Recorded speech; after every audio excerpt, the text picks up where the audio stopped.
எல்லாருக்கும் வணக்கம். மீண்டும் மெய்ப்பொருள் காண்க தளத்திற்கு எல்லாரையும் நான் வரவேற்கிறேங்க. இன்றைய பதிவுல ஒரு சில அப்டேட்ஸ் இருக்குங்க. தென் Q2 ஃபினான்ஷியல் இயர் 26 ரிசல்ட்ஸ் கொஞ்சம் இருக்கு. தென் கேள்விகள் கொஞ்சம் இருக்குங்க. எல்லாத்தையுமே பார்ப்போம். ஃபர்ஸ்ட் கேன்ஃபின் ஹோம்ஸ் எடுத்துக்கிட்டோம்னா Q2 ஃபினான்ஷியல் இயர் 26 நம்பர்ஸ் ஸ்ட்ராங்கான நம்பர்ஸ்ங்க. டபுள் டிஜிட்ல ப்ராஃபிட் க்ரோத் காட்டியிருக்காங்க. ப்ராஃபிட் ஆஃப்டர் டேக்ஸ் 19% ஏறிக்குங்க இயர் ஆன் இயர் பேசிஸ்ல. எனக்கு அதுல பிடிச்ச விஷயம் என்ன அப்படின்னா கம்பெனியுடைய core income, net interest income 16% ஏறி இருக்குங்க இயர் ஆன் இயர் பேசிஸ்ல. நான் இன்னைக்கு பார்த்த ரிசல்ட்ஸ்லயே நெட் இன்ட்ரெஸ்ட் இன்கம் அதிகமா growth காட்டினது கேன்ஃபின் ஹோம்ஸ் மாதிரி தான் தெரியுது. ரெவன்யூ 9% ஏறி இருக்குங்க இயர் ஆன் இயர் பேசிஸ்ல. குவார்டர் ஆன் குவார்டர் பேசிஸ்லயும் நல்ல நம்பர்ஸ் காட்டியிருக்காங்க. ரெவன்யூ 9.3% ஏறி இருக்கு. ப்ராஃபிட் ஆஃப்டர் டேக்ஸ் 15.5% ஏறி இருக்குங்க. கம்பெனியோட வேல்யூவேஷன்ஸ் பார்த்தோம்னா 12 டைம்ஸ் ஏர்னிங்ஸ் இருக்குங்க. பிரைஸ் டு புக் 2.27 இருக்கு. அடுத்து ஃபெடரல் பேங்க் உடைய Q2 ஃபினான்ஷியல் இயர் 26 ரிசல்ட்ஸ் எடுத்துக்கிட்டோம்னா ரொம்ப பிரமாதமான ரிசல்ட்ஸ் மாதிரி தெரியலங்க. நெட் ப்ராஃபிட் குறைஞ்சிருக்குங்க. அதாவது 9.6% இயர் ஆன் இயர் பேசிஸ்ல குறைஞ்சிருக்கு. பட் குவார்டர் ஆன் குவார்டர் பேசிஸ்ல ஒரு 10.85% கூடியிருக்குங்க. கம்பெனியுடைய core income, net interest income ஒரு 5.4% ஏறி இருக்கு இயர் ஆன் இயர் பேசிஸ்ல. அசெட் குவாலிட்டி சூப்பரா இருக்குங்க. கம்பெனியோட மேலிட என்ன சொல்றாங்க, பெஸ்ட் இன் த டிகேட் அப்படின்னு சொல்றாங்க. அதாவது 10 வருஷத்துல அசெட் குவாலிட்டி சூப்பரா இருக்கு Q2 ஃபினான்ஷியல் இயர் 26ல. அசெட் குவாலிட்டினா என்னங்க, என்பிஏ தான். நெட் என்பிஏ 0.48% இருக்குங்க.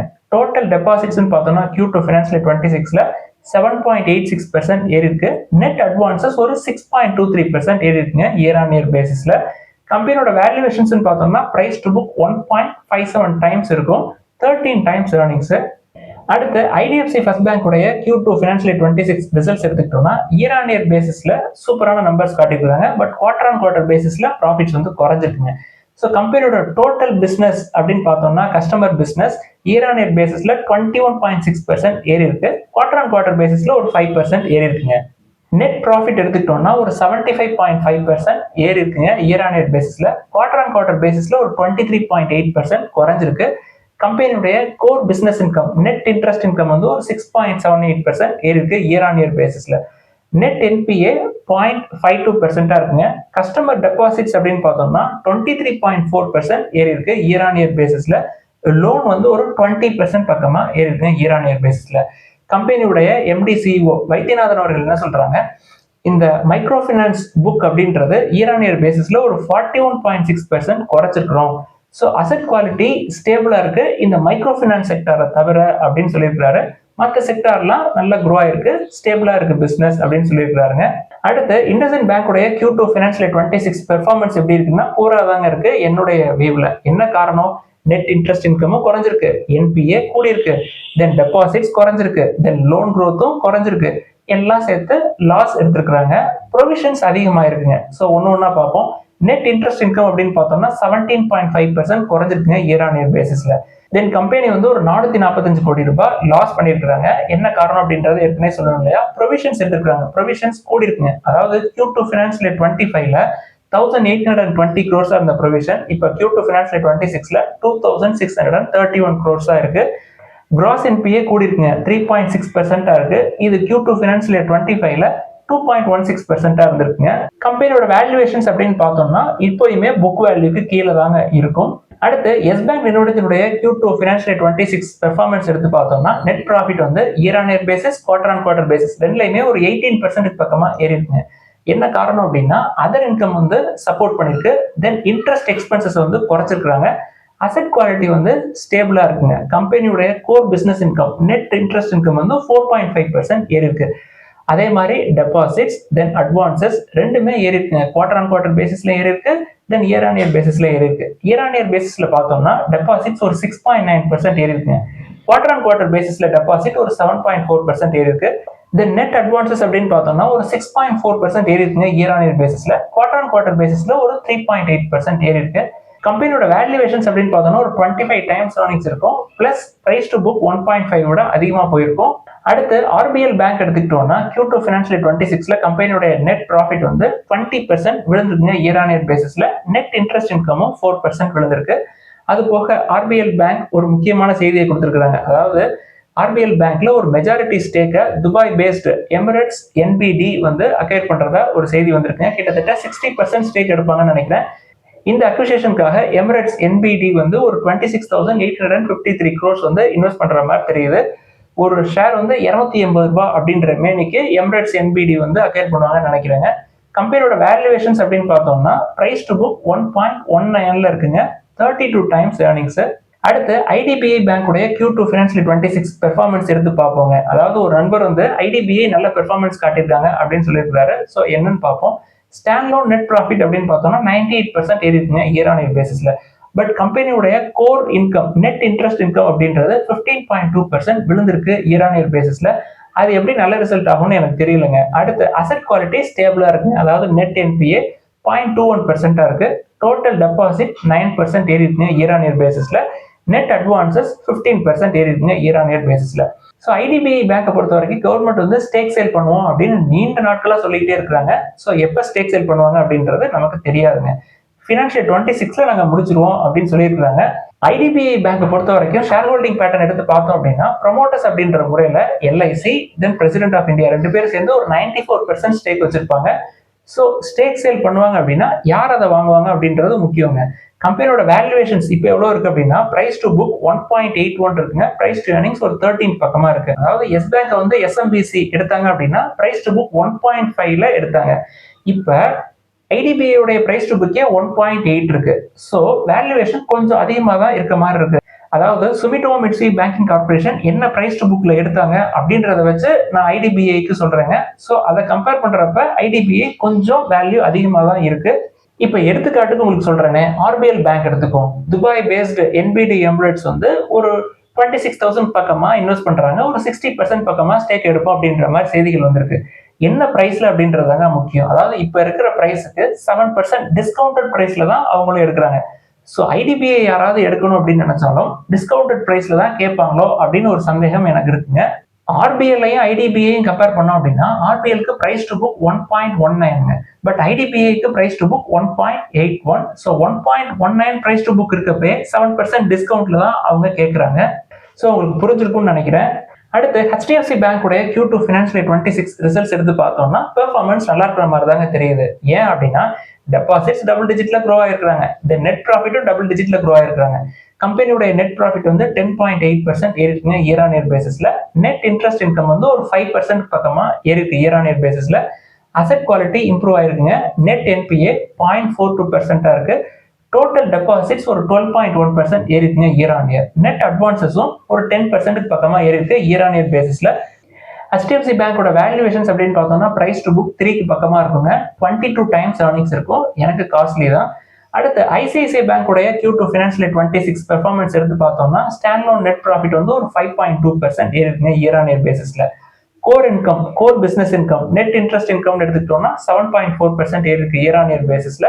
ப்ரொவிஷன்ஸ் வந்து குறைஞ்சிருக்குங்க. தென் அசெட் குவாலிட்டி இம்ப்ரூவ் ஆயிருக்கு. அதாவது நெட் என்பிஏ 0.39% இருக்கு, HDFC பேங்கை விட கம்மி. கேபிட்டல் அடிக்வசி ரேஷியோ 17% இருக்குங்க. டோட்டல் அட்வான்சஸ் 10.3% ஏறிருக்கு இயர் ஆன் இயர் பேசிஸ்ல. டோட்டல் டெபாசிட்ஸ் ஒரு 7.7% ஏறிருக்குங்க. கம்பெனியை பொறுத்த வரைக்கும் H1 ஃபினான்ஷியல் 26ல ஒரு 263 பிரான்ச்சஸ் வந்து ஓபன் பண்ணியிருக்காங்க. அதாவது ஃபர்ஸ்ட் 6 months ஆஃப் ஃபினான்ஷியல் 26ல கம்பெனியோட வேல்யூவேஷன்ஸ் அப்படின்னு பார்த்தோம்னா பிரைஸ் டு புக் 3.3க்கு பக்கமா இருக்குங்க, அதிகம் தான் எனக்கு. தென் பிரைஸ் டு ஏர்னிங்ஸ் வந்து 19 டைம்ஸ் ஏர்னிங்ஸ் இருக்கும். அடுத்து அல்ட்ராடெக் சிமெண்ட்ஸ் உடைய Q2 ஃபினான்ஷியல் 26 ரிசல்ட்ஸ் எடுத்து பார்த்தோம்னா 75% ஏறி இருக்குங்க இயர் ஆன் இயர் பேசிஸ்ல. நெட் ப்ராஃபிட் வால்யூம் வந்து ஒரு 6.81% க்ரோ ஆயிருக்கு. கம்பெனி வந்து raw material cost Q2 financial 26 பொறுத்த வரைக்கும் 5% ஏறி இருக்கு இயர் ஆன் இயர் பேசிஸ்ல அப்படின்னு சொல்லியிருக்காங்க. ரொம்ப முக்கியமா கேபெக்ஸ் அனௌன்ஸ் பண்ணிருக்காங்க. அதாவது 10,255 crores கேபெக்ஸ் அனௌன்ஸ் பண்ணிருக்காங்க கெப்பாசிட்டி எக்ஸ்பேன்ஷனுக்காக. இந்த கேபெக்ஸ் மூலமா எங்களோட எக்ஸிஸ்டிங் கெப்பாசிட்டியில ஒரு 22.8 million ton பெர் annum கெப்பாசிட்டியை நாங்க ஆட் பண்ணுவோம், ஃபேஸ் பை ஃபேஸா ஆட் பண்ணுவோம். ஃபினான்ஷியல் 28ல இருந்து இந்த ப்ராசஸை நாங்க ஸ்டார்ட் பண்ணுவோம் அப்படின்னு அல்ட்ராடெக் சொல்லியிருக்காங்க. 55 டைம்ஸ் ஏர்னிங்ஸ்ங்க, காஸ்ட்லி தான். அடுத்து ரிசர்வ் பேங்க் ஆஃப் இந்தியாவுடைய ஃபாரெக்ஸ் ரிசர்வ்ஸ் அப்படின்னு எடுத்துக்கிட்டோம்னா அக்டோபர் 10ஓட முடிஞ்ச வாரத்துல ஒரு $2.1 billion குறைஞ்சிருக்குங்க, 697.7 பில்லியன் இருக்கு forex reserves. But gold reserves அப்படின்றது பயங்கரமா ஏத்திருக்கோம் அப்படின்ற மாதிரி தெரியுதுங்க. என்ன காரணம் அப்படின்னா 1996-97க்கு அப்புறம் நம்மளோட ஃபாரெக்ஸ் ரிசர்வ்ல கோல்டு ரிசர்வ்ஸ் அப்படின்றது இப்போதான் அதோட மேக்சிமம் ரீச் பண்ணிருக்கு அப்படின்னு சொல்றாங்க. கிட்டத்தட்ட 15% ஆஃப் ரிசர்வ்ஸ் வந்து கோல்டு ரிசர்வ்ஸ் தான் இருக்கு அப்படின்னு ரிப்போர்ட் சொல்லுது. ஸோ ஃபாரெக்ஸ் ரிசர்வ்ல ஸ்பெசிஃபிக்கா கோல்டு ரிசர்வ்ஸ் மட்டும் எடுத்துக்கிட்டோம்னா ரிசர்வ் பேங்க் ஆஃப் இந்தியா கிட்ட ரெக்கார்ட் ஹைல இருக்குங்க. வேல்யூ வந்து ஒரு $100 பில்லியன் தாண்டிடுச்சுங்க.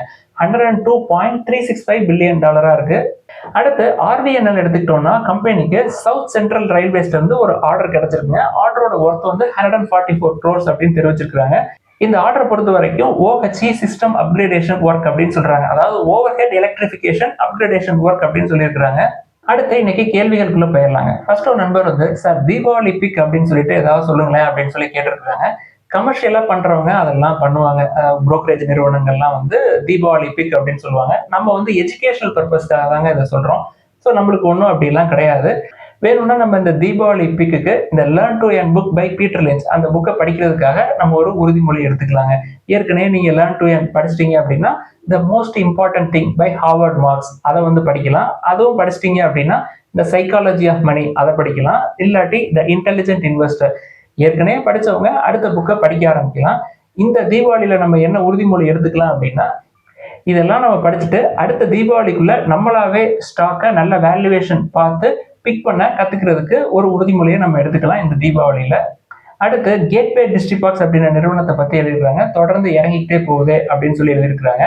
அது எங்கேயும் போகலங்க. வேணா ஒரு 4% 5% மேல கீழே போயிட்டு வரலாம். இன்வெஸ்ட்மெண்ட்ஸை பொறுத்த வரைக்கும் அது 50% கூட கீழே விடுவதற்கான வாய்ப்புகள்லாம் இருக்குங்க. ஸோ என்னை பொறுத்த வரைக்கும் நான் 50% இல்லைங்க 75% கீழே போனாலும் ஒரி பண்ண மாட்டேன். தொடர்ந்து நான் இன்வெஸ்ட் பண்ணுவேன். நல்ல வேல்யூவேஷன்ல இருக்கிற வரைக்கும் நல்ல பெர்ஃபார்மன்ஸ் காட்டுற வரைக்கும் கம்பெனி. ஸோ இந்த மாதிரி 1% 5% 10% கீழே போறப்பெல்லாம் உங்களுக்கு அச்சுறுத்தலா இருந்தது அப்படின்னா பாண்டை பார்க்கலாம். இல்ல அதுவும் பயமா இருக்கு அப்படின்னா எஃப்டிஸை பார்க்கறது ரொம்ப நல்லதுங்க. அடுத்து ரோலக்ஸ் ரிங்ஸ் அப்படின்ற நிறுவனத்தை பத்தி எழுதியிருக்கிறாங்க. கம்பெனிக்கு பாசிட்டிவ் சைடா எதை பாக்குறேன் அப்படின்னா கம்பெனி ஆல்மோஸ்ட் டெட் ஃப்ரீங்க. அது போக பெர்ஃபார்மன்ஸ் ஓகே.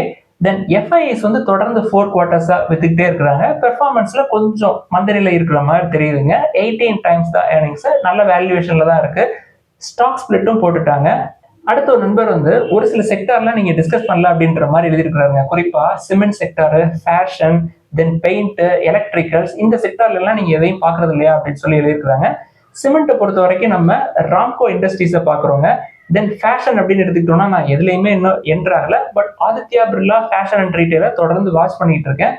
கம்பெனி வந்து ஒரு 10,000 crore மார்க்கெட் கேப் கம்பெனிங்க. ப்ராஃபிட் பண்ணல. அது வெயிட் பண்ணி பார்ப்போம். அடுத்து பெயிண்ட் ஏற்கனவே ரொம்ப ரொம்ப காம்படிஷனுங்க. அது நமக்கு சரி வராது. எலக்ட்ரிக்கல்ஸ், பெல் இதெல்லாம் நான் பாக்குறது இல்லைங்க. அடுத்து ஜெனரல் இன்சூரன்ஸ் கார்பரேஷன் பத்தி ஒரு நண்பர் எழுதியிருக்காங்க. ஜெனரல் இன்சூரன்ஸ் பொறுத்த வரைக்கும் ப்ரொமோட்டர்ஸோட ஹோல்டிங் 82% இருக்குங்க. ஸோ ப்ரொமோட்டர்ஸ் ஸ்டேக் சேல் பண்ணுவாங்க. எப்போ பண்ணுவாங்க அப்படின்றது தெரியாதுங்க. அதை 75% குறைக்கணும். ஸோ வித்தாங்க அப்படின்னா குறையிறதுக்கான வாய்ப்புகள் இருக்கும். ஸோ அதனால நான் அதை பாக்குறது இல்லை. ஸோ பவர் மேக் ப்ராஜெக்ட்ஸை பொறுத்த வரைக்கும் 27 times ஏர்னிங்ஸ்ங்க. ஸ்மால் கேப் பிசினஸ்க்கு இவ்வளோ ஏர்னிங்ஸ் வந்து என்னால் தர முடியாது. நம்ம லார்ஜ் கேப்பே 20 times ஏர்னிங்ஸ் கீழே கிடைக்குமா அப்படின்னு பார்த்துட்டு இருக்கோம். In addition to the debt to equity 0.33. அடுத்து பேங்கோ ப்ராடக்ட்ஸ் அப்படின்னு நிறுவனத்தை பத்தி எழுதியிருக்கிறாங்க. பேங்கோ ப்ராடக்ட்ஸை பொறுத்த வரைக்கும் லாஸ்ட் 5 yearsல கம்பெனி சூப்பரா பெர்ஃபார்மன்ஸ் காட்டியிருக்காங்க. அதாவது மார்ச் 2021ல ஒரு 113 crores ப்ராஃபிட் காட்டினவங்க 5 yearsல கிட்டத்தட்ட 400 crores நெருங்கிட்டாங்க. ஸோ அதுக்கு ஏற்ற மாதிரி ஷேர் பிரைஸ்ல அப்ரிசியேஷன் கிடைச்சிருக்குங்க. அதாவது லாஸ்ட் 1 yearல 100% ஏறிடுச்சு, ரேலி ஆயிடுச்சு. ஸோ ரேலி ஆனதுக்கு அப்புறம் நான் உள்ள போக மாட்டேன். ஏன்னா பாசிபிலிட்டிஸ் எஃப்ஐஎஸ் வந்து தொடர்ந்து இன்க்ரீஸ் பண்ணிக்கிட்டே இருந்திருக்காங்க ஸ்டேக்கை. ஸோ பயங்கரமா ரேலி ஆனதுல எஃப்ஐஎஸ் வெளில போனாங்க அப்படின்னா கீழே விழுவதற்கான வாய்ப்புகள் இருக்குங்க. கம்பெனியை பொறுத்த வரைக்கும் ஒரு 10,000 crore market cap company. Then price to earnings பார்த்தோம்னா ஒரு 24 times இருக்குங்க. டெட் டு ஈக்விட்டியும் கொஞ்சம் ஒரு 0.22 பக்கமா இருக்கு.